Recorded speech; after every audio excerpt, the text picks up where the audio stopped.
relationship between selling price, P of a product, and the quantity Q that consumers will purchase or demand at that price. So it's a relationship between P and Q, and you can write it in either of two ways. So first of all, let's look at Q equal to a function of price. Now, if Q is a function of price, that tells us that the quantity demanded depends on the price that's charged, depends on the selling price.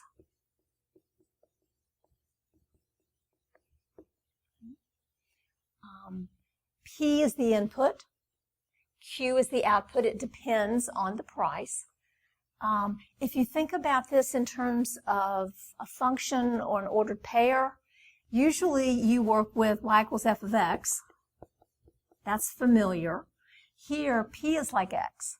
So an ordered pair here that is xy would be an ordered pair here that is PQ. So that you would set it up with P as the first variable and Q as the second variable and work with your values from there. So let's look at an example now and we'll follow along with this.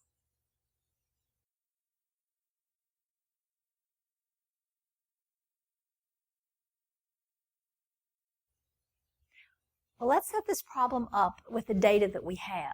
We know that we want a linear function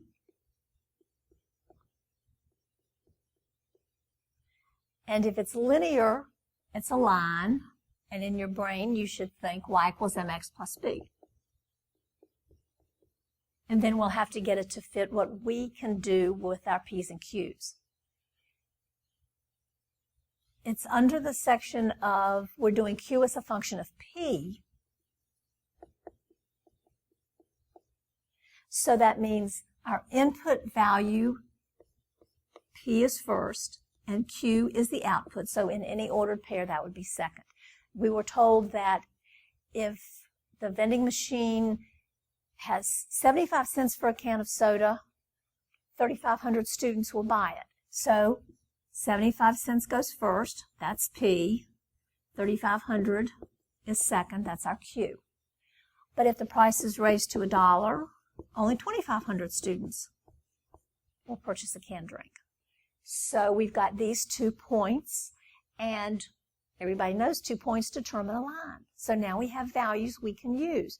But these are P's and Q's. So let's go over here, and instead of working with X and Y's, let's put in the letters that match what we're talking about. The X is a P. The Y is a Q. So we have Q equal to M times P plus B. And usually, one of the first things you do is to determine slope. So let's see if we can get our slope. Slope M is equal to, now ordinarily, you'd have change in Y on top. Y is Q. So on top, we want the change in Q. So we'll say 3,500 minus 2,500. So that's the change in Q. And in the bottom, the change in price. 0.75 goes first because it goes with the 3,500 minus 1. That's our change in P. So we have 1,000 over a negative 0.25, which gives us a negative 4,000. 0.25 is a quarter. 1,000 divided by a fourth gives us 4,000. So that's our slope. So we have Q equal to negative 4,000 times P plus B. So we need to figure out B. So we take either one of these points and put it in for Q and P, and that will give us B. So let's try, let P equal 1. That's easier to multiply. So Q is 2,500 equal to negative 4,000. P is 1 plus B. So if I add 4,000 over here, the B value is 6,500. So my equation, my demand function, would be Q equal to negative 4,000 P plus 6,500. And that is our demand function. Now let's look at this in a second type of problem.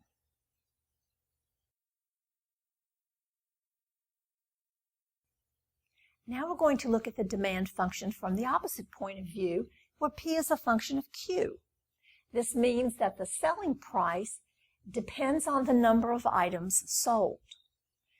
Say we have the function P equals negative 2/3 Q plus 1,060. In this case, Q equals the number of refrigerators. And as usual, P is the selling price. And what we want to do now is say the company needs to sell 350 refrigerators. So, to sell 350 refrigerators, what price should we charge?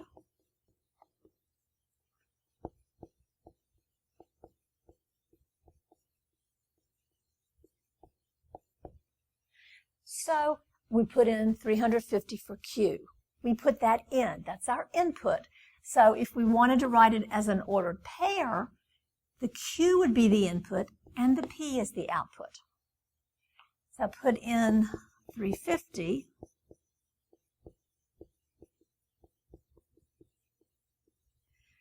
Let's see, that'd be negative 700 over 3 plus 1,060. And if I remember right, that turns out to be 826.67.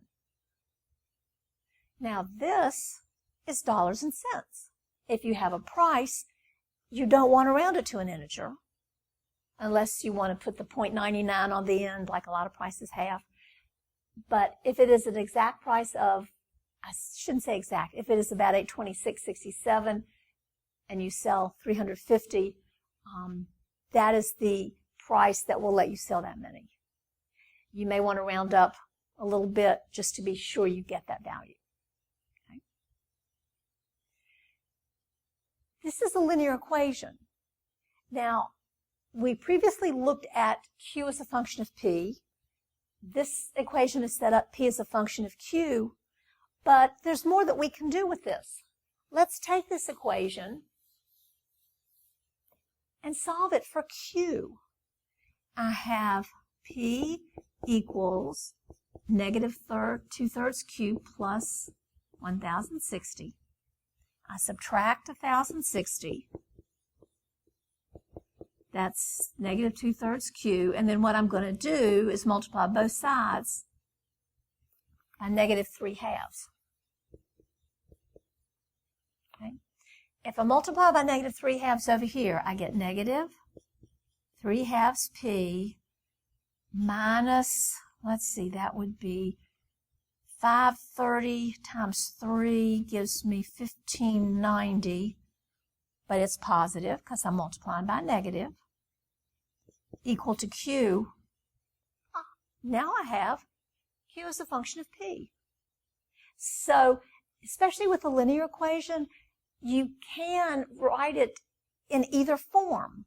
It's a relationship between P and Q, and depending on your problem, you can work it out in either way you want to.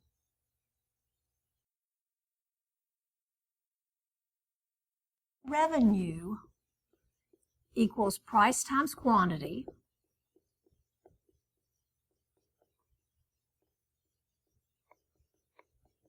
Or we can just write R equals P times Q.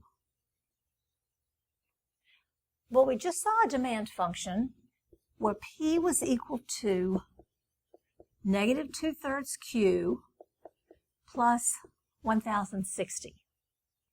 Well, this is P, and this is P. So we can set up the revenue, the income associated with the demand for this product of refrigerators, by taking this P and multiplying by Q. If you multiply it out, we have negative 2/3 Q plus Q squared plus 1060 Q.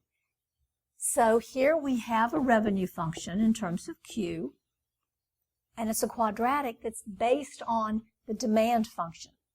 See, sometimes the price is not just $2 or $35. Sometimes the demand function is what we have to work with for our price. Let's look at another example. We also saw Q equal to negative 4,000 P plus 6,500. Well, this is a Q, and there's Q. So I can write the revenue function associated with our soda cans by writing P times negative 4,000 P plus 6,500. Multiply through by P, negative 4,000 P squared plus 6,500 P. And I have a revenue function. And this time, it's revenue in terms of price. My input is the price. Now, there's more we can do with this. Both of these functions had linear demand functions, which means when we multiply by the other variable, it became squared. And we have quadratic revenue functions. Remember that a quadratic equals a polynomial of order 2.